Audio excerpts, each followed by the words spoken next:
उत्तर माननीय अध्यक्ष उत्तरानंतर महोदय, देतो ना. अंतिम आठवडा पहिली तर माझी विनंती असणार आहे अध्यक्ष महोदय की पुढच्या वेळी इथे किमान एक पेपर लागेल एवढी तरी जागा करण्याकरता हे पुढे केलं पाहिजे. अशा प्रकारे आहे की सरळ एक पेपर देखील या ठिकाणी ठेवता येत नाही. अध्यक्ष महोदय,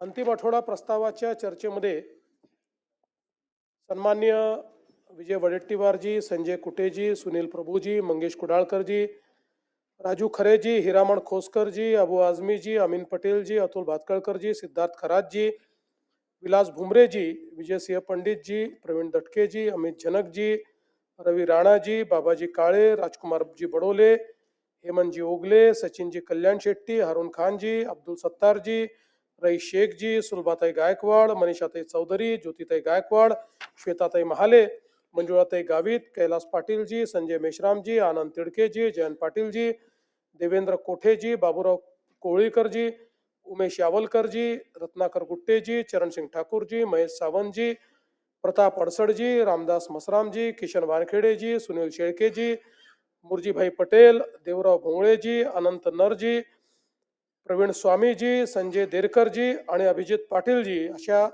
एकूण 47 सदस्यांनी या चर्चेमध्ये भाग घेतला. तसं मी 293तल्या मॅक्झिमम गोष्टीची उत्तरं याच्यात येतातच आहे. काही सुटली तर फक्त मला असं वाटतं पाहू आपण. अच्छा, ती नावं त्यात टाकून घेऊ, काय अडचण आहे. हो, ती करून घेऊ. अध्यक्ष महोदय, नवीन सरकार आल्यानंतर जवळपास आता 1 वर्षाचा कालावधी हा पूर्ण झालेला आहे आणि या 1 वर्षाच्या कालावधीमध्ये सरकारने जी काही आव्हानं आली त्या आव्हानांचा अतिशय समर्थपणे सामना केला आहे. आम्ही महायुतीतले 3ही नेते या शासनामध्ये एकत्रितपणे निर्णय करतो आणि झालेले निर्णय याची अंमलबजावणी करण्याचा प्रयत्न हा सातत्याने आपण करत असतो. नुकतीच नगरपालिकेची निवडणूक झाली. आता महापालिका, जिल्हा परिषदा अशा निवडणुका पुढच्या काळामध्ये होतील. अनेक वर्ष निवडणुका न झाल्यामुळे खरं म्हणजे स्थानिक स्तरावर काम करणारे जे कार्यकर्ते आहेत त्यांच्याही मनामध्ये एक दुःख होतं. पण आता या निवडणुका सुरू झाल्यामुळे आपली लोकशाही ही खालपर्यंत पोहोचवण्याकरता आणि लोकशाहीतलं जे शेवटचं जी संस्था आहे स्थानिक स्वराज्य संस्था त्याच्या निवडणुकीच्या माध्यमातून मला विश्वास आहे की पुढच्या काळामध्ये महाराष्ट्र अतिशय गतीने काम करणार आहे. खरं म्हणजे मध्यंतरी महाराष्ट्राला खूप गोष्टी भोगाव्या लागल्या. कोविडचा काळ आला, अनेक अडचणी आल्या, अनेक स्थगिती आल्या, पण या सगळ्या गोष्टी विसरून जायच्या. कारण आता आपण ठरवलंय महाराष्ट्र आता थांबणार नाहीये. महाराष्ट्र आपल्याला पुढेच न्यायचा आहे आणि म्हणून आपण बघा आमचा प्रयत्न सकारात्मकतेनं पुढे जाण्याचा आहे. अगदी आता नगरपालिकेच्या निवडणुका देखील आपण बघितल्या, त्यातही आम्ही विकासाचाच अजेंडा मांडला. आम्ही कुठेही कोणावर टीका केली नाही, कुठलाही राजकीय विवाद त्या ठिकाणी केला नाही. कारण आता 2035चा अमृत महोत्सवी महाराष्ट्र हा घडवण्याच्या दिशेनं आपल्याला वाटचाल करायची आहे आणि म्हणूनच याचं औचित्य साधून सभागृहातल्या दोन्ही बाजूच्या नेत्यांना माझी विनंती आहे की पुढचा काळ आपल्याकरता अत्यंत महत्त्वाचा आहे. अमृत महोत्सवाकडे जाताना रचनात्मक अशा प्रकारच्या कार्यातून आपण महाराष्ट्राला खूप वेगाने पुढे नेऊ शकतो. आपण विरोधी पक्ष आहे, सत्तारूढ पक्ष आहे, हे जरी असलं तरी आपण सगळेच महाराष्ट्राच्या हिताचा विचार करणारे लोक आहोत आणि म्हणून एकत्रितपणे महाराष्ट्राला पुढे नेण्याकरता काय करता येईल याचा विचार आपण केला पाहिजे. आणि म्हणून मला सांगायचं आहे, अब आगे बढ़ चुका हूं मैं, अब आगे बढ़ चुका हूं मैं, पीना था जितना जहर पी चुका हूं मैं, अब अब पग नहीं रुकने वाले, चल चुका हूं मैं, जितना पढ़ना था तुमको पढ़ चुका हूं मैं, अब और आगे बढ़ चुका हूं मैं. आणि म्हणून माझी विनंती आहे,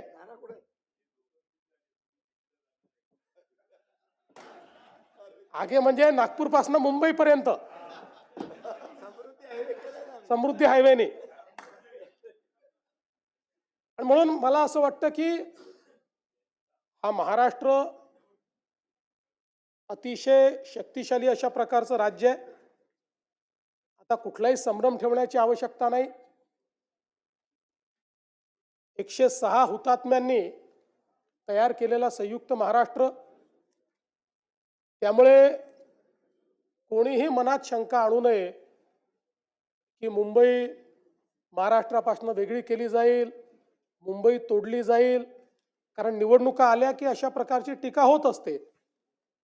म्हणून या सभागृहामध्ये मी निश्चितपणे सांगतो की मुंबई कालही महाराष्ट्राची होती, आजही महाराष्ट्राची आहे, आणि जोपर्यंत चंद्र आणि सूर्य आहे तोपर्यंत ती महाराष्ट्राचीच राहील.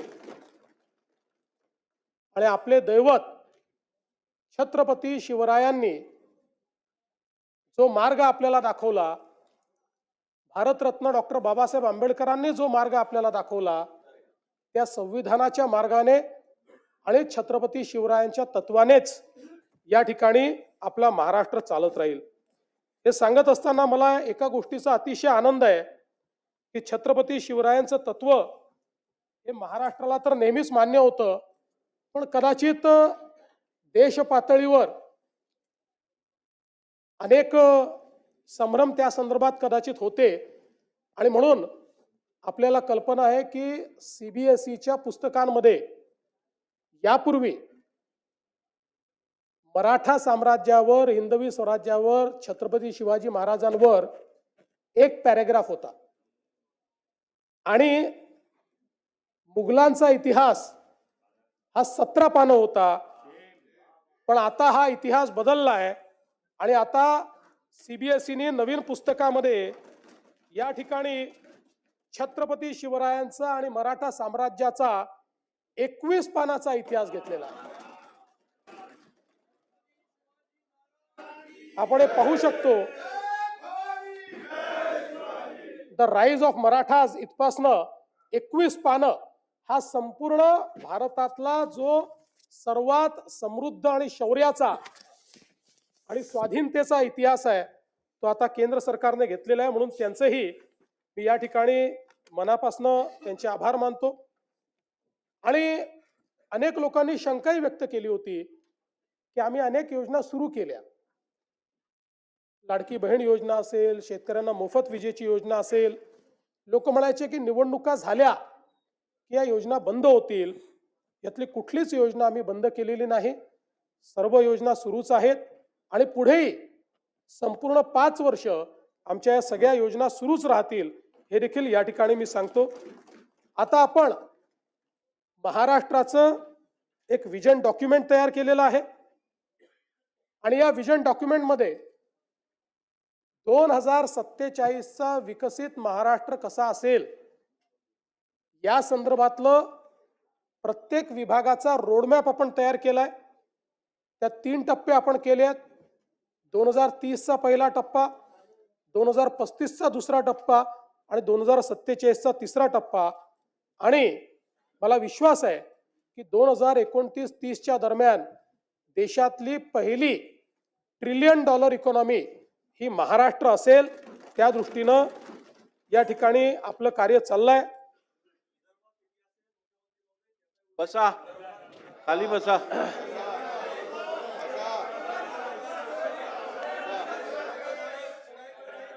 असं आहे, एक मिनिट, खाली बसा, खाली बसा.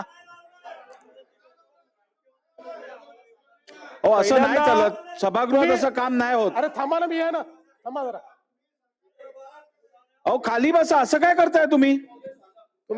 तुम्ही पहिल्यांदा निवडून आलेला आहात, त्यामुळे तुम्हाला या सभागृहाची शिस्तही माहिती नाही, या सभागृहाचा डिकोरमही माहिती नाही. त्यामुळे या सभागृहामध्ये ज्यावेळी खाली बसा. सभागृह या सभागृहात ज्यावेळी मुख्यमंत्री किंवा सभागृहाचे नेते बोलतात तेव्हा एक शिस्त असते.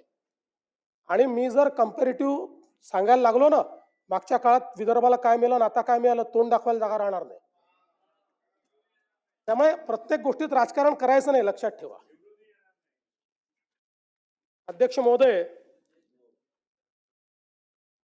आपण जर बघितलं तर सरकारच्या आर्थिक स्थितीच्या संदर्भात देखील अनेक प्रश्न निर्माण करण्यात आले. खरं म्हणजे मी असं म्हणणार नाही की बाबा आपल्या तिजोरीत खूप पैसे आहेत, पण मी एवढं निश्चितपणे सांगू शकतो की देशाच्या मोठ्या राज्यांच्या अर्थव्यवस्थेचा विचार केला तर आजही सर्व निकषांवर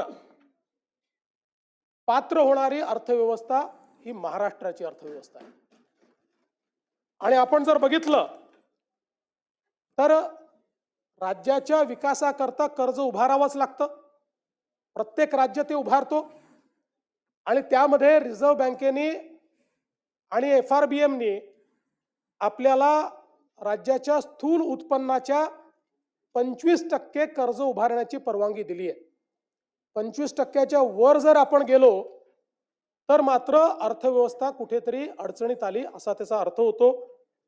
आपण 2025-26चे जे काही आपले अर्थसंकल्पीय अंदाज आहेत त्याचा आपण विचार केला आणि आतापर्यंत घेतलेल्या कर्जाचा विचार केला तर आपण एकूण स्थूल उत्पन्नाच्या 18.87% एवढंच त्या ठिकाणी कर्ज घेतलेलं आहे. 25%च्या मर्यादेपासून आपण पुष्कळ दूर आहोत. आणि एवढंच नाही तर देशामध्ये केवळ 3 राज्य आहेत की ज्या राज्यांचं हे दायित्व 20%च्या कमी आहेत. त्यातले एक गुजरात आहे, दुसरं ओरिसा आहे आणि तिसरं आपलं महाराष्ट्र आहे. हे सांगताना मला अतिशय आनंद होतोय. दुसरं असं आहे की राजकोषीय उत्तरदायित्वाच्या अंतर्गत आपण राजकोषीय तूट फिस्कल डेफिसिट हे 3%च्या आतमध्ये ठेवणं गरजेचं आहे. आपण लाडकी बहीण योजना आणि शेतकऱ्यांचे त्या ठिकाणी पैसे देऊन देखील आपलं फिस्कल डेफिसिट 3%च्या आतच आपण ठेवलेलं आहे. आणि याही वर्षी आता चालू जे वर्ष आहे ते संपता ते फिस्कल डेफिसिट 3%च्या आतच ठेवण्यात आपल्याला यश येईल हा मला पूर्णपणे त्या ठिकाणी विश्वास आहे. सरत्या वर्षामध्ये आपण ते 2.76% इथपर्यंतच मर्यादित ठेवलं. त्यामुळे हा जो दुसराही निकष आहे त्याही निकषावर आपली अर्थव्यवस्था ही अजून कुठेही दिवाळखोरीकडे चाललेली नाही. यासोबत आपण जर विचार केला तर महसुली जमेशी व्याजाची जी काही प्रदानाची टक्केवारी आहे ती टक्केवारी आपण जर त्या ठिकाणी बघितली तर आता ती 11.53% दिसते आहे. पण मागच्या वर्षीचे जे ऑडिटेड आपल्याकडे स्टेटमेंट्स आले आहेत त्यात ती 9.38% एवढीच आहे. त्यामुळे याही निकषावर आपण निश्चितपणे कुठेही मागे पडलेलो नाही. आणि हे सगळं करत असताना कदाचित एक आपल्या मनात येऊ शकतं की राज्याने भांडवली गुंतवणूक कमी केली आहे का, तर मला सांगताना यातही आनंद वाटतो. केंद्र सरकारने घालून दिलेल्या निकषापेक्षा जास्त भांडवली गुंतवणूक ही महाराष्ट्राने केलेली आहे. त्यामुळे त्याही बाबतीत कुठलंही कॉम्प्रोमाइज आपण केलेलं नाही. एवढंच नाही तर राजकोषीय उत्तरदायित्व विधेयकाच्या जे काही कलम 9 आहे, नियम 9, त्याचे जे काही मानकं आहेत या संदर्भात जे आपल्याला बजेट एस्टिमेटचे मंथली सिव्हिल अकाउंट्स तयार करावे लागतात, CAGच्या माध्यमातून जे तपासले जातात, यातही आपण ऋणेतर जमा रक्कमा अर्थसंकल्पीय अंदाजाच्या 40% पेक्षा जास्त अट पूर्ण केली. राजकोषीय तूट अर्थसंकल्पीय अंदाजाच्या 45% पेक्षा कमी अट पूर्ण केली. आणि महसुली तूट अर्थसंकल्पीय अंदाजाच्या 45% पेक्षा कमी ही पण अट आपण पूर्ण केलेली आहे. त्यामुळे CAGने घालून दिलेल्या ज्या तिन्ही अटी आहेत त्या त्यांच्या रिपोर्टमध्ये देखील आल्या आहेत, त्या देखील आपण या ठिकाणी पूर्ण केली आहे. यासोबत महाराष्ट्र हा गुंतवणुकीतही खूप पुढे चाललेला आहे. अनेक लोक म्हणतात तुम्ही MOU करता, त्या MOUचं नेमकं काय होतं. डावोसमध्ये आपण बघितलं तर मागच्या वर्षी जवळपास आपण जी काही गुंतवणूक केली ती 15,72,654 कोटी होती. यापैकी 5,89,631 कोटी ही विदर्भामध्ये होती. 43,810 कोटी ही मराठवाड्यात होती आणि 3,58,349 कोटी ही पश्चिम महाराष्ट्रात होती आणि त्यात कोकणामध्ये 2,23,632 कोटी एवढी गुंतवणूक आपण त्या ठिकाणी केली. आणि आपण जर 2022 ते 2025 या 4 वर्षाचा विचार केला, या 3 वर्षाचा विचार केला, तर म्हणजे शिंदे साहेब जेव्हा मुख्यमंत्री झाले तेव्हापासून तर आतापर्यंतचा आपण विचार केला तर डावोसची गुंतवणूक 17,57,801 कोटी रुपयाची आहे. आणि यामध्ये जे सामंजस्य करार झाले त्यातल्या सामंजस्य करारापैकी त्याची एकत्रित जी काही अंमलबजावणी झालेली आहे त्याचं प्रमाण 75% आहे. त्यातल्या पहिल्या 2 वर्षाचं आता 90% पोहोचलं आहे आणि शेवटच्या वर्षाचंही आता त्या दिशेने चाललेलं आहे. त्यामुळे केवळ MOU नाहीत तर ते MOU अंमलबजावणीत येत आहेत हे देखील या ठिकाणी मला सांगितलं पाहिजे. यासोबत नुसतं आपण डावोसच्या इन्व्हेस्टमेंटवर त्या ठिकाणी बोलत नाही, त्याच्या व्यतिरिक्त सामूहिक प्रोत्साहन योजनेच्या अंतर्गत आपण जी इन्व्हेस्टमेंट आणतो त्याचा जर आपण विचार केला तर तीही इन्व्हेस्टमेंट जवळपास 13,75,729 कोटी झालेली आहे आणि यातून 7,11,259 एवढ्या रोजगाराची निर्मिती होणार आहे. FDIचा आपण विचार केला, थेट परदेशी गुंतवणूक, त्यातही महाराष्ट्र नंबर 1 आहे. आपण बघितलं असेल तर 24-25 मध्ये विक्रमी 1,64,775 कोटी रुपयाची परदेशी गुंतवणूक आपल्याकडे आली. आपल्या नंतरचे 3 राज्य हे एकत्रित केले तरीही आपली परदेशी गुंतवणूक जास्त आहे. ही महाराष्ट्राची स्ट्रेंथ आहे. आता 25-26 मध्येही आपण अजूनपर्यंत वर्ष संपायचं आहे, 2 क्वार्टर झाले आहेत, आपण पहिल्या क्रमांकावरच आहोत. आतापर्यंत 91,337 कोटी एवढी परकीय थेट गुंतवणूक ही महाराष्ट्रामध्ये आलेली आहे. देशामध्ये आपण 1 नंबरवर आहोत. देशाच्या एकूण गुंतवणुकीच्या 31% गुंतवणूक एकट्या महाराष्ट्रामध्ये या ठिकाणी आलेली आहे हे सांगताना मला आनंद वाटतो. आणि आपण जर विदर्भाचा विचार केला तर विदर्भामध्ये आलेली जी गुंतवणूक आहे याच्यामध्ये विदर्भातल्या वेगवेगळ्या भागातली गुंतवणूक मी आपल्याला सांगू इच्छितो. आणि आता तर गडचिरोली एक नवीन मॅग्नेट तयार झालेला आहे. सर्वाधिक गुंतवणूक आता गडचिरोलीमध्ये येते. अवकाश आणि संरक्षण साहित्य निर्मिती यामध्ये विदर्भामध्ये 20,000 कोटी रुपयाची गुंतवणूक आली आहे. 10 ते 15,000 त्यातनं रोजगार आहे. Tembo defence, Reliance infrastructure, Max aerospace, economic explosives, electronics उत्पादन आणि निर्मिती, सेमीकंडक्टर, सोलर पॅनल आणि मॉड्यूल याच्यामध्ये 1,55,000 कोटी रुपयाची गुंतवणूक आलेली आहे. 65,000 प्रत्यक्ष अप्रत्यक्ष रोजगार आहे. कंपन्यांची नावं आहे Avaada, Vardhaan lithium, Waaree energy, power line Urja, Reliance, BSNL solar, artificial electronics, नोवोसिस आणि ज्युपिटर. आणि मला हे सांगितलं पाहिजे की आता यातल्या काहींचं प्रोडक्शनही सुरू झालेलं आहे आणि या सगळ्या कंपन्यांचं प्रोडक्शन सुरू झाल्यानंतर सोलर मॉड्यूल हा जो काही एक संवर्ग आहे यामध्ये विदर्भ देशात नंबर 1 होणार आहे सोलर मॉड्यूल मध्ये. त्यानंतर इलेक्ट्रिक वाहन निर्मिती याच्यामध्ये गुंतवणूक आली आहे 15,000 कोटी, रोजगार जवळपास 10,000 आहे. टेक्सटाईलचं जे क्षेत्र आहे या क्षेत्रामध्ये 1,740 कोटी. युसेंग इंडिया प्रायव्हेट लिमिटेड स्टील प्रकल्प जे आहे त्याच्यामध्ये जवळपास 2,10,000 कोटी रुपये, ज्यातनं प्रत्यक्ष अप्रत्यक्ष 1 लाखापेक्षा जास्त रोजगार तयार होईल. आणि याच्यामधली नावं देखील महत्वाची आहेत. JSW, ग्रेटा एनर्जी, वॉर्व iron, Rashmi, PS steel, Suphalam metal, Suphalam industry, Kirtisagar metallurgy, Sumedh steel, Lloyd metals, Icon Hariom, GR Krishna ferro, Surjagad Ispat, fine craft, गॅलंट इस्पात, राजुरी स्टील या कंपन्या आहेत. त्यानंतर कोल गॅसिफिकेशन मध्ये देशातली सगळ्यात मोठी इन्व्हेस्टमेंट ही विदर्भात आलेली आहे.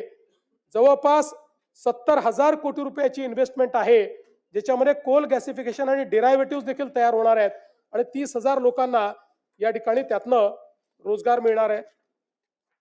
मराठवाड्याचा जर आपण विचार केला तर मराठवाड्यामध्ये आपण DMIC सुरू केलं आणि त्यातनं आज देशाचं EV कॅपिटल म्हणून DMIC एकीकडे तयार होत आहे.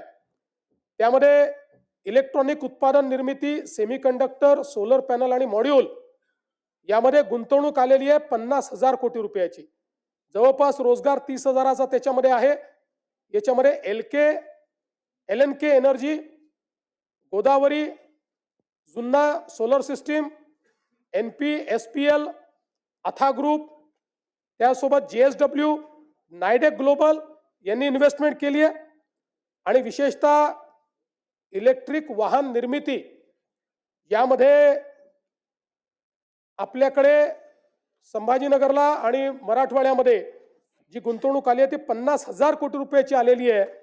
रोजगार जवळपास 40,000 त्यातनं तयार होणार आहे. आणि सगळ्यात महत्त्वाचं याच्यामध्ये टोयोटा असेल, स्कोडा असेल, एथर असेल आणि गोगोरो असेल, या अतिशय जगातल्या सगळ्यात मोठे जे ब्रँड्स आहेत ते आपल्या मराठवाड्यामध्ये आता या ठिकाणी आलेले आहेत. स्टील प्रकल्पामध्येही 5,000 कोटीची गुंतवणूक मराठवाड्यात आली आहे, ज्यामध्ये Bhagyalakshmi, rolling mills, meta rolls, Vasudha, Kalika steel, SRJ PTA आणि यासोबत कृषी क्षेत्रातही या ठिकाणी जवळपास 2,500 कोटी रुपयाची गुंतवणूक ही आलेली आहे, ज्याच्यामध्ये DDN, FCA, फायटोमॅक्स, येडेश्वरी, कीर्ती ऑइल अशा प्रकारचे वेगवेगळे जे उद्योग आहेत. मी जाणीवपूर्वक आता विदर्भ आणि मराठवाड्यातली गुंतवणूक सांगितली आहे. इतर क्षेत्रातही महाराष्ट्रामध्ये अत्यंत चांगली गुंतवणूक येते. नाशिक असेल, कोकण असेल, सगळ्या भागामध्ये. पुणे तर पहिलेपासून आपलं इंडस्ट्रीचं मॅग्नेट आहे, पण आता पुण्याच्या पलीकडे साताऱ्याला, कोल्हापूरला देखील मोठ्या प्रमाणात मागणी येते आहे. हे देखील सांगताना मला अतिशय आनंद होतोय. मिहानमध्ये रोजगार आला नाही असं देखील काही लोकांनी त्या ठिकाणी सांगितलं. मला हे सांगितलं पाहिजे की मिहानमध्ये 31 कंपन्या कार्यरत आहेत, 22 नवीन कंपन्या सुरू होत आहेत आणि मिहान हे देशातलं एक असं सेंटर आता झालेलं आहे की IT क्षेत्रातले जे बिग 6 आहेत ते सगळेच्या सगळे एका वेळी आपल्याला कुठल्याही मोठ्या शहरात त्यातले 2 दिसतील, 3 दिसतील, 4 दिसतील, 6च्या 6 आज त्या ठिकाणी मिहानमध्ये आहेत. आणि मिहानमध्ये आपल्याला या ठिकाणी अप्रत्यक्ष आणि प्रत्यक्ष जो रोजगार आहे हा आता 1,27,225 लोकांना प्राप्त झालेला आहे. त्यामुळे आणि आता विमानतळाचा विस्तार सुरू झालेला आहे. विमानतळाचा विस्तार पूर्ण झाल्यानंतर या ठिकाणी मोठ्या प्रमाणात जो काही बदल आहे तो होईल. आणि मग रोजगाराचं सांगत असताना हे देखील सांगितलं पाहिजे की महाराष्ट्रामध्ये आमचं महायुतीचं सरकार आल्यानंतर शिंदे साहेबांच्या नेतृत्वात आम्ही महाभरती हा उपक्रम सुरू केला होता आणि आता या 3 वर्षामध्ये महाराष्ट्रामध्ये 1,20,000 सरकारी नोकऱ्या आपण दिलेल्या आहेत आणि पुढच्या 2 वर्षात तेवढ्याच अजून नोकऱ्या या महाराष्ट्रामध्ये आपण देण्याचा निर्णय केलेला आहे. एक प्रकारे महाराष्ट्राच्या इतिहासातली आतापर्यंतची सगळ्यात मोठी भरती ही या राज्यामध्ये करण्याचं काम आपण केलंय. शेतकऱ्यांच्या संदर्भात देखील या ठिकाणी विषय आला की तुम्ही अनाउन्स केले, पैसे मिळाले नाहीत, पैसे दिले नाहीत. खरं म्हणजे आपल्याला कल्पना आहे या ठिकाणी आपण 32,000 कोटीचं पॅकेज जे घोषित केलं होतं, या 32,000 कोटीच्या पॅकेजमध्ये त्या ठिकाणी 10,000 कोटी हे इन्फ्रास्ट्रक्चरचे होते, 2,000 कोटी आपण नरेगातनं देणार होतो आणि बाकी सगळी थेट मदत होती. या संदर्भात मला आपल्याला सांगितलं पाहिजे की हे जे पॅकेज आहे याच्यामध्ये 3 हेक्टरची मर्यादा आपण ठेवली होती आणि 3 हेक्टरच्या मर्यादेत NDRFचे पैसे दिल्यानंतर देखील आपण रबीच्या हंगामाकरता 10,000 रुपये अतिरिक्त त्या ठिकाणी हेक्टरी देण्याचा निर्णय केला होता. या संदर्भात पशुपालकांना देखील पशुधन हानीसाठी आपण पैसे द्यायचं कबूल केलं होतं, त्याचे सगळे पैसे आपण दिलेले आहेत. नरेगाच्या अंतर्गत जे आपण म्हटलं होतं त्याची काम चालू आहेत, त्याच्याकरता पूर्ण पैसा आपल्याकडे उपलब्ध आहे. अतिवृष्टीमुळे ज्या बुजलेल्या सिंचन विहिरी होत्या त्याच्या कामाकरता 30,000च्या मर्यादेपर्यंत आपण जे पैसे द्यायचे होते 27,000 विहिरींच्या दुरुस्ती करता ते 80 कोटी रुपये आपण उपलब्ध करून दिलेले आहेत. सार्वजनिक उपयुक्त सुविधा, विद्युत काम, रस्ते, इमारती, लघु व मध्यम तलाव आणि दुरुस्ती पुनर्बांधणी या कामांना आपण पैसा उपलब्ध करून दिलेला आहे. आणि त्यातल्या काही कामांना आपण हे सांगितलंय की तुम्ही कामांची सुरुवात करा, आम्ही पुढच्या बजेटमध्ये किंवा त्याच्यामध्ये त्याच्याकरता निधी उपलब्ध करून देऊ. त्यामुळे तेही काम आपण झालंय. आणि सगळ्यात महत्त्वाचं की जे आपण शेती पिकाच्या नुकसानाकरता, शेतजमिनीच्या नुकसानाकरता जे पैसे दिले होते आणि बी बियाणाकरता जे पैसे दिले होते त्या संदर्भात 2 GR आपण काढले होते. एक पहिला GR आपण काढला होता 10,516 कोटीचा, दुसरा आपण त्या ठिकाणी GR काढला होता 9,611 कोटीचा. यापैकी आता थेट जी मदत आहे ती जवळपास 15,007 कोटी रुपये हे शेतकऱ्यांच्या प्रत्यक्ष खात्यामध्ये गेलेले आहेत. आणि आकड्यामध्ये सांगायचं झालं तर पिकाचे पैसे 92 लाख शेतकऱ्यांच्या खात्यामध्ये गेलेले आहेत. आणि इथे सांगण्यात आलं की 10,000 रुपयाची घोषणा केली पण ते गेले नाहीत. ते 10,000 रुपये 91 लाख शेतकऱ्यांच्या खात्यामध्ये गेलेले आहेत. त्यामुळे या ठिकाणी ही जी काही मदत आपण केली होती त्या मदतीच्या अनुषंगाने निश्चितपणे आपण सगळी कारवाई जी आहे ती पूर्ण केली आहे. यासोबत राज्यामध्ये कापूस खरेदीच्या संदर्भात देखील एक प्रश्न निर्माण झाला होता.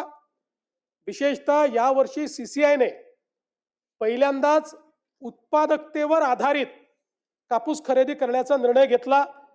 त्यामुळे काही ठिकाणी सरासरी उत्पादकता ही 12 क्विंटलची आल्यामुळे शेतकऱ्यांचं नुकसान होत होतं. त्या संदर्भात आपण केंद्र सरकारलाही विनंती केली आणि केंद्र सरकारशी आपण त्या ठिकाणी चर्चा करून हा निर्णय केला की उत्पादकता पकडत असताना जी उत्पादकतेतली पहिली 3 जिल्हे आहेत त्या जिल्ह्याची जी सर्वाधिक उत्पादकता आहे त्याला सरासरी उत्पादकता पकडावी आणि त्या संदर्भातला निर्णय राज्य सरकारने घेतला. आणि आता 1277 किलो प्रति हेक्टर सरासरी उत्पादकतेच्या ऐवजी 2368 किलो प्रति हेक्टर अशा पद्धतीनं आपण निर्णय केलेला आहे. आणि आता ही जी खरेदी चाललेली आहे त्यामुळे कुठल्याही शेतकऱ्याचा कापूस जो आहे हा त्या ठिकाणी परत जाणार नाही अशा प्रकारची व्यवस्था ही आपण निश्चितपणे केली आहे.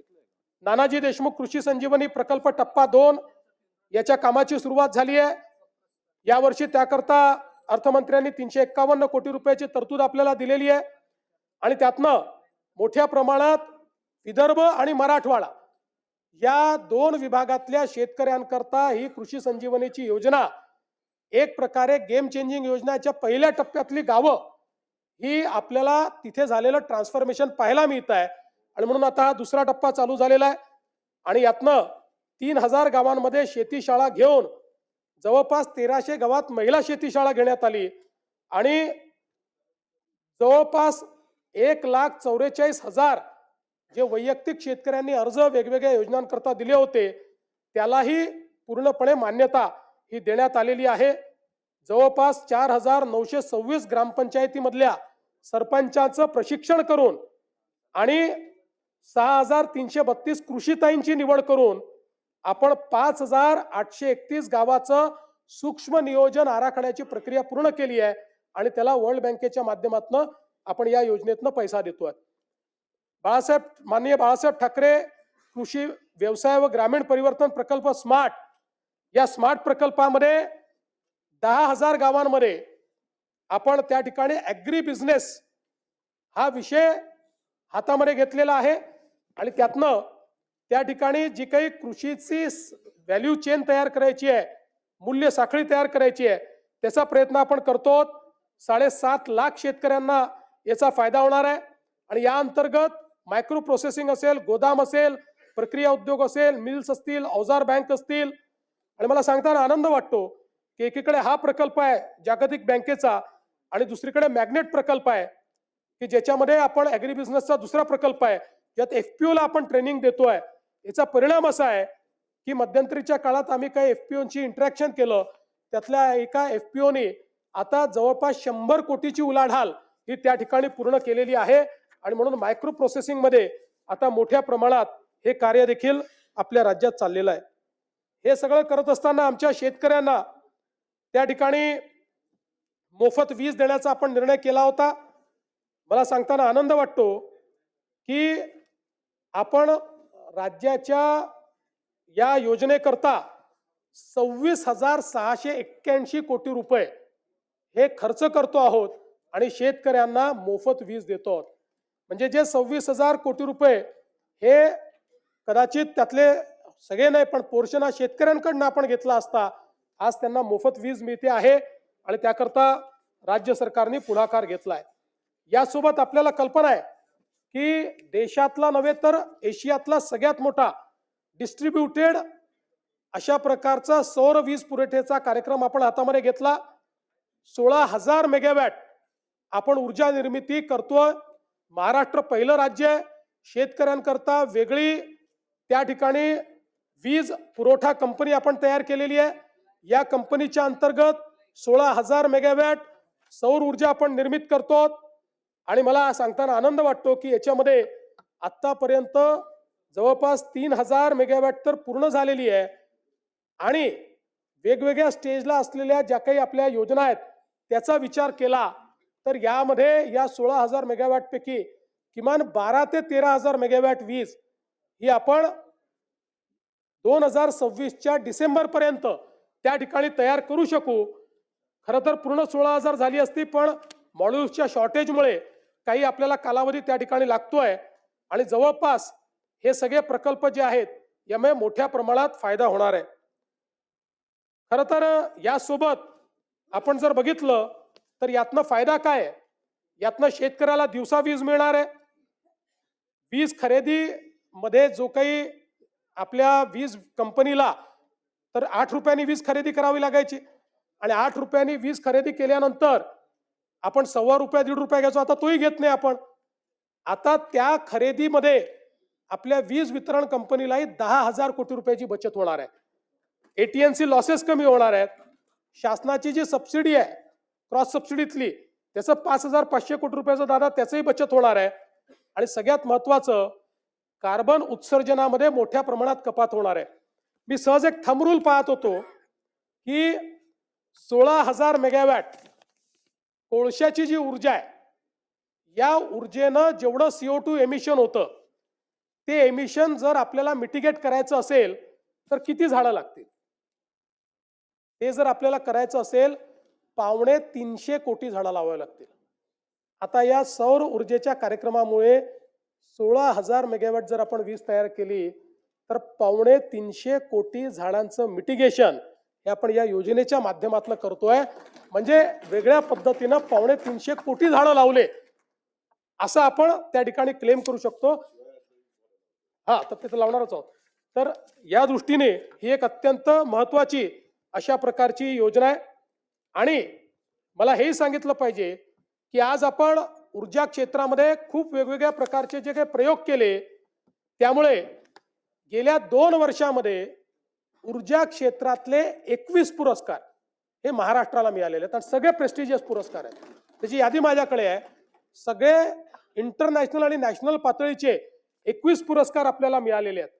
मला सांगताना आनंद वाटतो की स्वातंत्र्यापासून तर 2022 पर्यंत 75 वर्षामध्ये आपली कॉन्ट्रॅक्च्युअल कॅपॅसिटी ही 37,000 मेगावॅटची होती आणि गेल्या 2 वर्षामध्ये आपण ऍडिशनल कॉन्ट्रॅक्च्युअल कॅपॅसिटी तयार केली आहे 45,000 मेगावॅटची. त्यामुळे 2030 मध्ये कारण आपल्याला $1 ट्रिलियन इकॉनॉमी तयार करायची असेल वीज सगळ्यात महत्वाची आहे. आता 2030 साली आपल्याकडे जी क्षमता असेल कॉन्ट्रॅक्च्युअल स्थापित क्षमता जास्त असेल आपल्याला आपण जी आपण विकत घेणार आहोत महाजेनकोकडनं असेल किंवा इतरकडनं असेल ती असणार आहे 82,000 मेगावॅट आणि या 82,000 मेगावॅट मध्ये 36,000 मेगावॅट ही हरित ऊर्जा असणार आहे. म्हणजे आपण 52% 2030 साली आपलं जे काही ऊर्जा आपली असेल ही त्या ठिकाणी हरित ऊर्जा असेल आणि हे सगळं करत असताना कॉन्ट्रॅक्च्युअल कॅपॅसिटीमध्ये सगळ्यात कमी दर देशामध्ये हा महाराष्ट्राला मिळालाय. कृषी सौर ऊर्जीकरण ₹3.07, युटिलिटी स्तराचे मोठे सौर प्रकल्प ₹2.70, सौर आणि पवन हायब्रिड 3 रुपये 60 पैसे, पंप स्टोरेज 3 रुपये 20 पैसे, बॅटरी स्टोरेज 2 रुपये 19 पैसे आणि 1500 मेगावॅट प्रति तास राऊंड द क्लॉक ही मिक्स जी काही ऊर्जा असते ती 4 रुपये 60 पैसे. म्हणजे आपण जर विचार केला तर आज आपल्याला अगदी आपण आपली महाजेनकोची जी ऊर्जा घेतो ती कुठे 6 रुपयाला पडते, कुठे 7 रुपयाला पडते, पण आता आपली ॲव्हरेज कॉस्ट जी आहे ही 3 रुपयाच्या दरम्यान या सगळ्या नवीन याच्यात आलेली आहे. आणि आपण जर बघितलं तर विशेषतः शेतकऱ्यांना आपण कृषी पंप सौर ऊर्जेवर देणं सुरू केलं आणि इतका प्रचंड प्रतिसाद हा शेतकऱ्यांनी या योजनेला दिलाय. कदाचित राज्याच्या लोकप्रिय योजनांमध्ये आपल्याला लाडक्या बहिणीनंतर याच योजनेचा नंबर लागेल, इतक्या मोठ्या प्रमाणात शेतकरी हा ऍक्सेप्ट करतायत. आणि याच्यामध्ये देशामध्ये PM कुसुम योजनेच्या अंतर्गत आपण मागेल त्याला सौर पंप ही स्कीम चालू केली होती. PM कुसुमच्या अंतर्गत देशामध्ये 11,90,000 पंप स्थापित झाले आहेत. या 11,90,000पैकी एकट्या महाराष्ट्रामध्ये 7,38,000 पंप आपण स्थापित केले आहेत. हो. हो. आणि हे देखील आपण लक्षात घेतलं पाहिजे की हे करत असताना आपल्यापैकी अनेकांना आठवत असेल, विदर्भाचे तर सगळे जे सदस्य आहेत की अनेक वर्ष आपल्या चर्चेचा भाग होता पेड पेंडिंग. 4 वर्षाचे पेड पेंडिंग आहेत, 4 वर्षाचे आहेत, 5 वर्षाचे आहेत. आपण वर्षाला सगळ्या महाराष्ट्रात मिळून 70-80 हजार पंप लावायचे. आता आपल्या महावितरणने नवीन रेकॉर्ड केला. गिनीज बुक ऑफ वर्ल्ड रेकॉर्डने आपल्याला जगातलं हायेस्टचं सर्टिफिकेट दिलं. एका महिन्यात 45,911 पंप आपण लावले एका महिन्यामध्ये. आणि मोठ्या प्रमाणात यातनं शेतकरी खुश आहेत. मी स्वतः शेतकऱ्यांशी इंटरॅक्शन केलं, आपणही करू शकता. आणि अनेक जे संभ्रम होते ते संभ्रम तुटून पडतायत की मग पाणी येईल का. आता दिवसा पाणी येत असल्यामुळे शेतकऱ्यांना त्याचा फायदा आहे. आणि एवढंच नाही तर त्याच्यामध्ये आता नवीन आपण काही इनोव्हेशन्स केले. काही कोल्हापूर जिल्ह्यातनं आमच्याकडे मागणी यायची, आमच्या सुधीर भाऊंची सारखी मागणी असायची की आमच्याकडे नदीतनं डायरेक्ट पाणी घ्यावं लागतं. आता सुधीर भाऊंच्याच ठिकाणी आम्ही एक नवीन प्रयोग केला आणि याच्यामध्ये फक्त एक बूस्टर पंप लावला. अतिशय चांगल्या पद्धतीनं पाणी आलं आणि तिथल्या शेतकऱ्यांनी मला आणि सुधीर भाऊंना धन्यवाद देण्याचा व्हिडिओ देखील त्या ठिकाणी पोस्ट केलाय.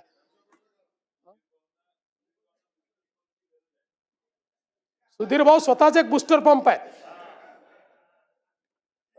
अध्यक्ष महोदय, खरं म्हणजे अनेक गोष्टी या ठिकाणी सांगता येतील, पण एक महत्वाची गोष्ट मात्र मला या निमित्ताने सांगितली पाहिजे की महाराष्ट्र एक अजून नवीन रेकॉर्ड हा या ठिकाणी करतो आहे.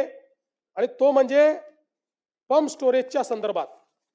आपल्याला माहिती आहे पंप स्टोरेज एक अशी योजना आहे की ज्याच्यामध्ये मोठ्या प्रमाणात आपण काम करून राहिलो आहोत. पंप स्टोरेजमुळे रिन्युएबल एनर्जी आपल्याला मिळते.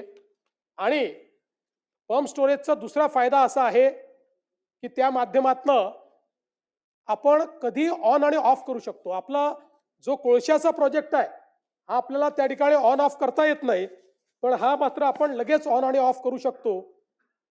जगामध्ये अशी मान्यता आहे की जर ग्रीड स्टॅबिलाइज करायची असेल तर त्या ग्रीडमध्ये 25% हे पंप स्टोरेज आलं पाहिजे. आपल्या असं लक्षात आलं की महाराष्ट्र हा वेस्टर्न घाटमुळे एक असं राज्य आहे की ज्या ठिकाणी पंप स्टोरेजची खूप मोठी क्षमता आहे. आणि त्यासोबत देशातले सर्वात जास्त मोठे प्रकल्प डॅम्स हे महाराष्ट्रात आहे. ते लिव्हरेज करून आपण एक नवीन पंप स्टोरेजची पॉलिसी आणली. मला सांगताना आनंद वाटतो की आपण महाराष्ट्राचीच ग्रीड नाही, देशाची ग्रीड स्टॅबिलाइज करण्याकरता यातनं आता आपण उत्पादन करणार आहे. आतापर्यंत महाराष्ट्रामध्ये 76,000 मेगावॅटचे पंप स्टोरेजचे आपण त्या ठिकाणी करार केलेले आहेत. आणि हे सगळे करार वेगवेगळ्या स्टेजला आहेत. आपल्याला यातलं 5 ते 7,000 मेगावॅटच वीज लागणार आहे, ती आपण विकत घेण्याचा करार केलाय. ते ऍडव्हान्स स्टेजमध्ये गेलेलं आहे. उर्वरित नॅशनल ग्रीडला आपण ते पॉवर देऊ. आणि मी आपल्याला दाव्याने सांगतो की पुढच्या 6 महिन्यामध्ये 1 लाख मेगावॅट पंप स्टोरेजचे आपले सगळे करार होतील.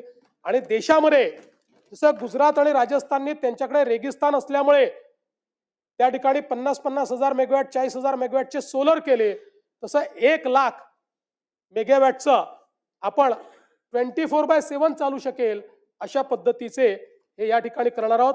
आणि हे करत असताना आपण विजेचे दर देखील आता कमी केले आहेत. त्याची आता माहिती देऊन मी आपला अधिक वेळ घेत नाही, पण या संदर्भातही पुढचे 5 वर्ष, गेले 15-20 वर्ष जवळपास आपले विजेचे दर हे दरवर्षी 9% वाढायचे, दरवर्षी 9%.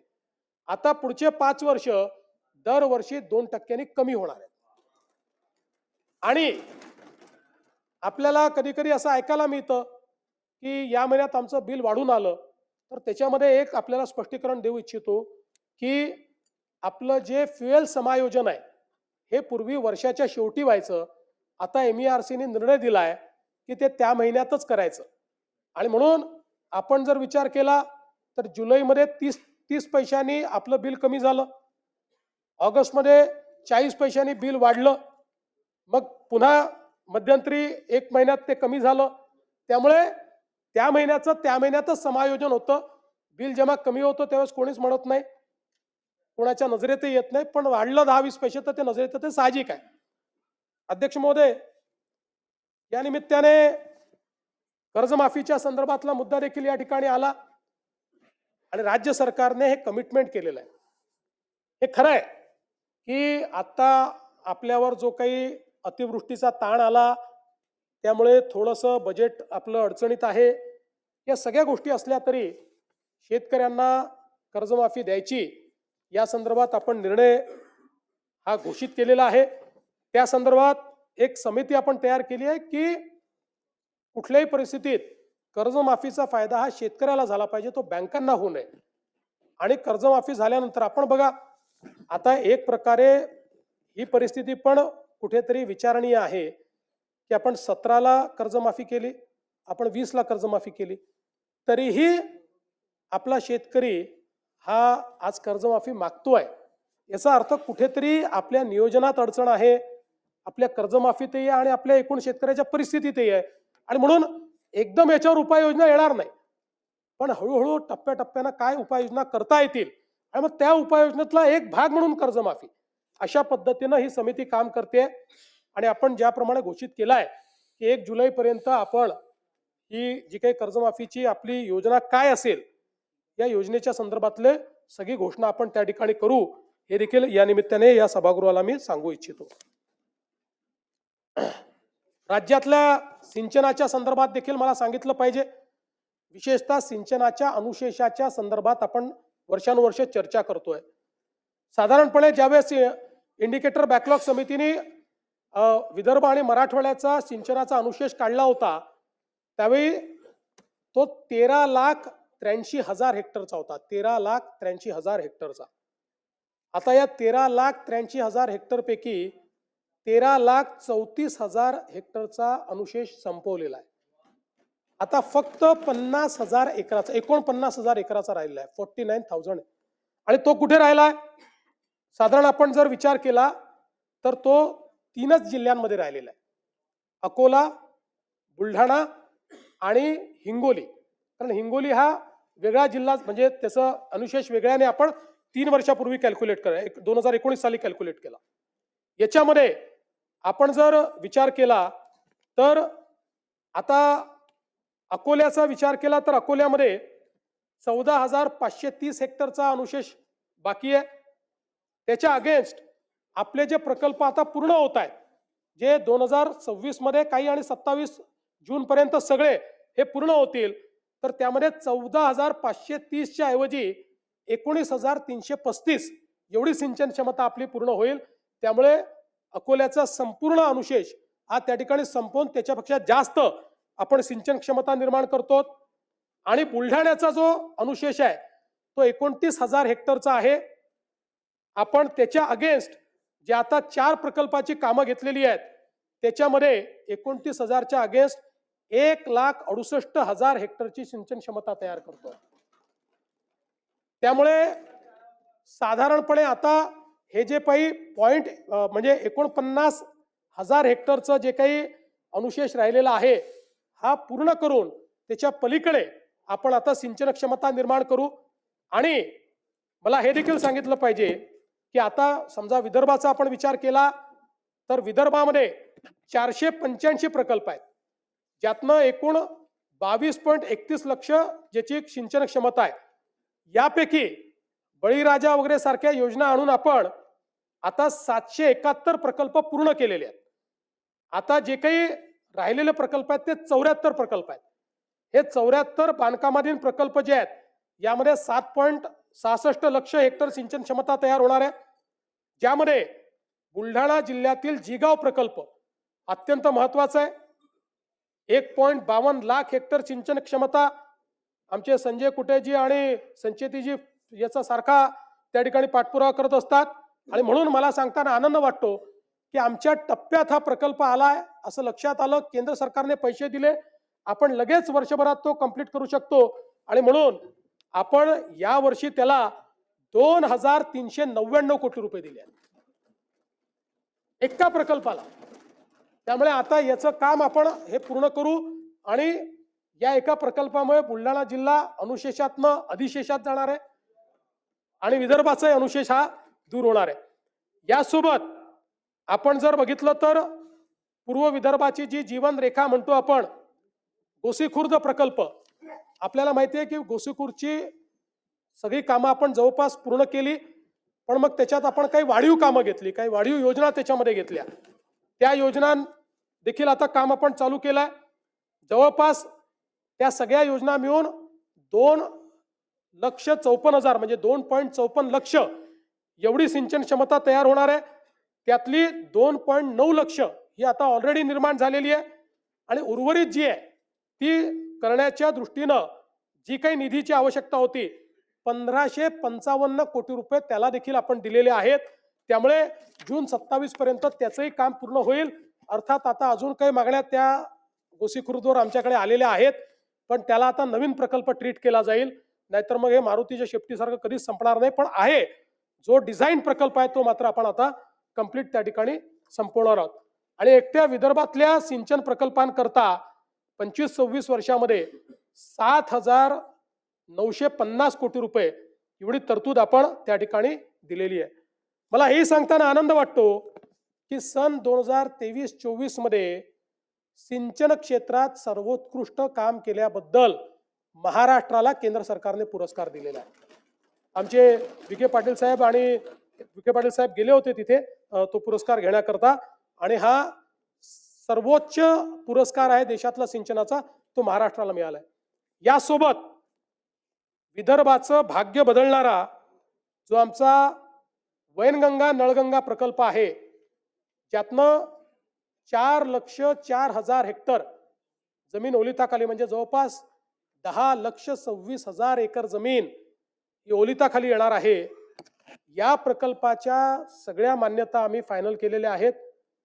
याचं डिझाईन, ड्रॉइंग, DPR आता हा या महिन्याच्या शेवटी SLTAC कडे जाणार आहे. त्याच्यानंतर SLTAC ला 15 ते 20 दिवस लागतील आणि मग MMRDA ने MWRRA ने अट टाकली होती की अंतिम आराखडा झाल्यानंतर आमची परवानगी घ्यावी, त्यामुळे त्यांच्याकडे जाईल. साधारणपणे फेब्रुवारी 2026 पर्यंत यातल्या सगळ्या मान्यतेच्या प्रक्रिया पार पाडतील आणि त्यानंतर प्रत्यक्ष काम करण्याकरता ॲक्विजिशन आणि टेंडर याचं काम हे सुरू होईल. जवळपास 1,00,000 कोटी रुपयाचा हा प्रकल्प आहे आणि हा प्रकल्प विदर्भाचं ची भाग्यरेषा पूर्ण बदलणार आहे. विदर्भातला जेवढा दुष्काळी भाग आहे त्या भागाला पूर्णपणे या ठिकाणी हिरवा करणारा अशा प्रकारचा प्रकल्प आहे. यासोबत आपल्याला कल्पना आहे की आपण त्या ठिकाणी कोकणातनं गोदावरीच्या खोऱ्यामध्ये 55 TMC पाणी आणायचं आहे. त्या संदर्भात मराठवाड्यामध्ये पाणी वळवण्याच्या संदर्भात सविस्तर प्रकल्प अहवालाचं काम अंतिम टप्प्यात आहे आणि मार्च 26 पर्यंत ते काम पूर्ण होऊन त्यालाही MWRRA ची मान्यता आम्ही घेऊ आणि त्याच्यानंतर त्याचंही काम पूर्ण करू. त्यातनं आपला मराठवाडा जो आहे तो त्या ठिकाणी दुष्काळमुक्त होणार आहे. आणि यासोबत मला हे देखील सांगितलं पाहिजे, दमणगंगा एकदरे गोदावरी, दमणगंगा वैतरणा गोदावरी, नारपार गिरणा हे जे प्रकल्प आहेत, या सगळ्या प्रकल्पांना आपण त्या ठिकाणी मान्यता देऊन काहींचे टेंडर निघालेले आहेत, काही टेंडर स्टेजवर आहेत आणि त्यातनंही मोठ्या प्रमाणात या ठिकाणी 2.41 लाख हेक्टर इतकी जमीन ओलिताखाली येणार आहे. यासोबत आपण वर्ल्ड बँकेच्या माध्यमातून फ्लड डायव्हर्जनचा प्रकल्प तयार केलेला आहे. तोही आता अंतिम टप्प्यामध्ये आहे. त्यातला पहिला जो पोर्शन आहे त्याचं टेंडरही निघालाय. दुसऱ्या पोर्शनचं अजून फायनल डिझाईन तयार होत आहे, ज्यामध्ये जवळपास कोल्हापूर आणि सांगली इथलं जे फ्लडचं पाणी आहे, हे फ्लडचं पाणी आपण डायव्हर्ट करणार आहोत. आणि आपल्याला ऐकून आश्चर्य वाटेल, वर्ल्ड बँकेच्या सिम्युलेशन स्टडीमध्ये असं लक्षात आलं, दरवर्षी फ्लडचं वाहून जाणारं पाणी हे 100 TMC आहे. 100 TMC पाणी वाहून जातं. त्यातलं 30-35 TMC आपण त्यातलं डायव्हर्ट करू शकतो. ते डायव्हर्ट करून उजनीपर्यंत आणायचं. पश्चिम महाराष्ट्रातले जे काही दुष्काळी तालुके आहेत आणि उजनीतनं पुन्हा मराठवाड्यातले लगतचे जे तालुके आणि जिल्हे आहेत त्याच्यामध्ये पाणी न्यायचं. अशा प्रकारचा हा फ्लड डायव्हर्जनचा प्रोजेक्ट आहे. वर्ल्ड बँकेने याला सगळ्या प्रकारची मान्यता दिली आहे. त्याला निधी देखील वर्ल्ड बँक देतोय. आणि यामुळे मला असं वाटतं की पुढच्या काळामध्ये हे सगळे प्रकल्प, आणि मी असं म्हणत नाही, हे जनरेशनल प्रकल्प आहेत. यातल्या काही प्रकल्पांना 7 वर्ष लागतील, काहींना 8 वर्ष लागतील. पण हे प्रकल्प झाल्यानंतर दुष्काळ हा महाराष्ट्रामध्ये भूतकाळ होईल आणि विदर्भ मराठवाड्यातला दुष्काळ हा नेहमी करता संपुष्टात येईल. अशा प्रकारचं एक ट्रान्सफॉर्मेशनल काम हे आपण या ठिकाणी केलेलं आहे. खरं म्हणजे आपण जर बघितलं तर विशेषतः हे सरकार जे आहे हे, आणि 2014 पासूनच आपण एक नेहमी प्रयत्न केला की कुठल्याही परिस्थितीमध्ये निधी वाटपामध्ये असमतोल येऊ नये, विदर्भ मराठवाड्यावर अन्याय होऊ नये. राज्यपालांचे पूर्वी निर्देश असायचे, आता ते निर्देश नाही. सुधीर भाऊंनी सांगितलंय की आपले वैधानिक विकास मंडळ पुन्हा जिवंत करा. आपला प्रस्ताव केंद्रात गेलाय, आम्ही पाठपुरावा करतोय, ते जिवंत करू. पण सुधीर भाऊ, ते मंडळ नाही म्हणून तुम्ही अर्थमंत्री होतात, तुम्ही कधी अन्याय होऊ दिला नाही, दादांनी अन्याय होऊ दिला नाही. त्या सूत्राप्रमाणे जे पैसे मिळाले पाहिजे त्याच्यापेक्षा तसूभर जास्तच पैसे हे विदर्भ मराठवाड्याला आपण दिले. आपण जर बघितलं तर विदर्भाला 23% पैसे देणं गरजेचं होतं, त्याऐवजी आपण विदर्भाला 25.85% दिलेले आहेत. मराठवाड्याला 18% देणं गरजेचं होतं, त्याऐवजी आपण 19% पैसे मराठवाड्याला दिलेले आहेत. त्यामुळे कुठेही अन्याय हा विदर्भ मराठवाड्यावर या सरकारमध्ये होणार नाही, हे देखील या निमित्ताने मला आपल्या लक्षात आणून द्यायचं आहे. ग्रामीण रस्त्यांच्या दर्जोन्नतीच्या संदर्भातले काही विषय आहेत. यामध्ये 6 जानेवारी 22 रोजीच्या शासन निर्णयान्वये 10,000 किलोमीटरचे उद्दिष्ट आपण दिले होते. त्यापैकी 9,992 किलोमीटरच्या कामांना ऑलरेडी मान्यता आपण दिलेली आहे. आणि आता त्याचा दुसरा टप्पा, यामध्ये 7,000 किलोमीटरचे अजून रस्ते आपण घेतलेले आहेत, ज्यामध्ये 6,948, म्हणजे एकूण जर आपण विचार केला तर जवळपास 16,000 किलोमीटरच्या ग्रामीण रस्त्यांना आता मान्यता दिली आहे. त्याला निधी आपण उपलब्ध करून देतो आणि या रस्त्यांना आपण हे रस्ते केल्यामुळे मोठ्या प्रमाणात ग्रामीण रस्त्यांचा जो प्रश्न आहे तो प्रश्न या ठिकाणी आपण सोडवणार आहोत. सगळ्या याच्यामध्ये थीमॅटिकली केलं आपण. भास्करराव, मी गोष्ट सांगतो, मी सातत्याने आमच्या सहकाऱ्यांना हे लक्षात आणून दिलं की आपण बीट अँड पीसेस मध्ये काम करू नये. आपण स्कीमॅटिक प्लॅन तयार करावा आणि प्लॅन प्रमाणे करावं. आपण बघा, मुख्यमंत्री योजना आपण जेव्हा सुरू केली त्यावेळेस प्लॅन प्रमाणे आपण केलं.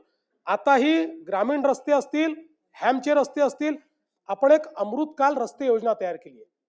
आणि त्या रस्ते योजनेमध्ये आपण आत्ता कुठले आवश्यक आहे, नंतर कुठले आहेत, असं आपण त्याच्यामध्ये मतदारसंघांचा विचार नाही केला. आपण रस्त्याचा दर्जा, त्याच्यावरचा ट्रॅफिक, मुख्य केंद्र कुठले आहेत याचा विचार करून योजना तयार केली आणि त्या योजनेला आपण फायनान्स करतो. अध्यक्ष महोदय, यासोबत आपल्याला कल्पना आहे की आता आपण मागच्या काळामध्ये समृद्धीचं एक्सटेन्शन हे घोषित केलं होतं. या समृद्धीच्या एक्सटेन्शनमध्ये आता नागपूर गोंदिया द्रुतगती महामार्ग 162 किलोमीटर लांबीचा हा महामार्ग आहे. 18,539 कोटी रुपयाचा हा मार्ग आहे. आता जवळपास याचं लँड ॲक्विजिशन अंतिम टप्प्यामध्ये आलेलं आहे आणि त्यामुळे पुढच्या काळामध्ये अगदी तास-सव्वा तासामध्ये आपल्याला गोंदियाला पोचता येईल. नाना भाऊंकडे आम्हाला लवकर पोचता यावं या दृष्टीने आपला 2 बायपास देऊ, बिलकुल 2 देऊ. हा एक जयंत पाटील साहेब म्हणतात एकाने नानाभाऊ जातील, एकाने प्रफुल्ल पटेल जातील. त्यानंतर भंडारा गडचिरोली हा द्रुतगती महामार्ग 94 किलोमीटरचा आहे. त्याला 12,903 कोटी रुपये आपण देतो आहोत. याचंही भूसंपादनाचं काम हे प्रगतीपथावर आहे. आणि त्यासोबत नागपूर चंद्रपूर द्रुतगती महामार्ग जो आमच्या सुधीर भाऊंची नेहमी त्या ठिकाणी एक आग्रह असायचा, तर त्याही संदर्भात आपण जवळपास 19,536 कोटी रुपयाचं हे भूसंपादन या ठिकाणी प्रगतीपथावर आहे. यासोबत गडचिरोलीमध्ये मोठ्या प्रमाणात आज मायनिंगचं काम चालू झालेलं आहे. तिथल्या रस्त्यांना मायनिंगचं जे काही वजन आहे ते पेलवलं पाहिजे आणि म्हणून त्या ठिकाणी देखील आपण एक मोठा कॉरिडॉर हा तयार करतो, ज्यामध्ये मोर, कोनसरी, मुळचेरा, हेदरी ते सुरजागड असा आपण हा रस्ता करतो. जवळपास या रस्त्यामुळे चंद्रपूर आणि गडचिरोली जिल्ह्याला मोठ्या प्रमाणात त्याचा फायदा होणार आहे. 2,492 कोटी रुपये त्याच्यावर आपण खर्च करणार आहोत. या व्यतिरिक्त 500 कोटी रुपये अजून वेगळ्या रस्त्यांना देखील गडचिरोलीमध्ये आपण त्या ठिकाणी दिले आहेत. नवेगाव, मोर, कोनसरी, मुलचेरा, हेडरी, सुरजागड या सगळ्या भागातल्या आवाजाऊन जे आहे त्याला देखील याचा मोठा फायदा होणार आहे. आणि या संदर्भात आता बाकी मान्यता प्राप्त आहे आणि वन जमिनीची देखील पहिली मान्यता आपल्याकडे आलेली आहे. बाकी प्रक्रिया आता त्याची जी आहे ती प्रक्रिया चाललेली आहे. यासोबत नागपूर गोवा शक्तीपीठ द्रुतगती महामार्ग हा एक अतिशय महत्वाकांक्षी महामार्ग आहे. याचं नाव जरी नागपूर गोवा असलं तरी देखील याचा सर्वाधिक फायदा हा मराठवाड्याला होणार आहे. मराठवाड्याचं चित्र हा एक महामार्ग बदलून टाकेल. आणि या संदर्भात मागच्या काळामध्ये काही आक्षेपही होते लोकांचे. विशेषतः एक आक्षेप होता जो खरा होता की आपण जी अलाइनमेंट फायनल केली होती ती लोकांनी आपल्या लक्षात आणून दिली की सोलापूरपासनं आपली अलाइनमेंट ही जो राष्ट्रीय महामार्ग आहे त्याला पॅरलल जात होती. आणि त्याच्यामुळे ग्रीनफील्ड महामार्ग का बनवतो, नवीन एरिया ओपन अप होतात. ग्रीनफील्ड महामार्गामुळे अनकनेक्टेड लोक त्याच्याशी कनेक्ट होतात आणि तिथे विकास जातो. आणि म्हणून आमचे जयकुमार गोरेजी, अभिजितजी या सगळ्यांची आम्ही चर्चा केली आणि याची सोलापूरपासनं एक वेगळी नवीन अलाइनमेंट आम्ही तयार केली आहे, जी चंदगडपासनं पुढे मग म्हणजे सोलापूरपासनं जाते, मग सांगलीतनं जाते. आमचे जयंतराव पहिल्यांदा सुटून गेले होते शक्तीपीठ महामार्गातनं, आता तुमच्या जवळ आणलं आम्ही. आणि मी तुम्हाला दाव्याने सांगतो की जयंतरावच मला पत्र देतील की हा करा. एवढा फायदा त्यांच्या मतदारसंघाला त्याचा होणार आहे. पंढरपूर जवळून आहे, एकदम पंढरपूर जवळून.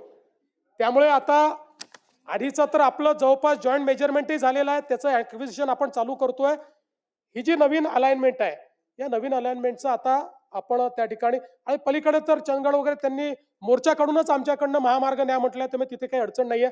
आणि आता सांगतो, ज्यांच्याकडनं आम्ही अलाइनमेंट काढली आता तेही लोक आमच्याकडे आलेले आहेत आणि ते म्हणतात आता काढू नका, तुम्ही इथनंच अलाइनमेंट ठेवा. पण त्यांना आम्ही सांगितलं की तुमच्या विरोधामुळे आम्ही काढलेली नाही, हा अधिक फिजिबल आम्हाला मार्ग मिळालेला आहे. आणि गतिशक्ती प्लॅटफॉर्मवर तो मार्ग नेल्यामुळे गतिशक्ती प्लॅटफॉर्मचा काय फायदा आहे बघा, की जवळपास सगळी वन जमीन आम्हाला त्यातनं वगळता आली. अगदी थोडीशी वन जमीन आली आहे, त्यामुळे त्याचं परमिशन मिळणं अतिशय सोपं झालेलं आहे. आणि खूप मोठ्या प्रमाणात हा मार्ग आपले सगळे शक्तीपीठं तर कनेक्ट करेलच, पण मी तुम्हाला सांगतो की विशेषतः जो दुष्काळी भाग आहे मराठवाड्याचा आणि पश्चिम महाराष्ट्राचा देखील, त्याचं चित्र बदलणारा हा महामार्ग ठरेल. याचं काम हे या 2026 मध्येच सुरू झालं पाहिजे, अशा पद्धतीनं आम्ही हा प्रयत्न करतो. आपण बघा, या एका महामार्गामुळे आपला जो 18 तासाचा प्रवास आहे तो 8 तासावर येणार आहे. इतक्या मोठ्या प्रमाणात ही कनेक्टिव्हिटी. आणि सगळ्यात महत्वाचं काय, आपला लूप तयार होतोय.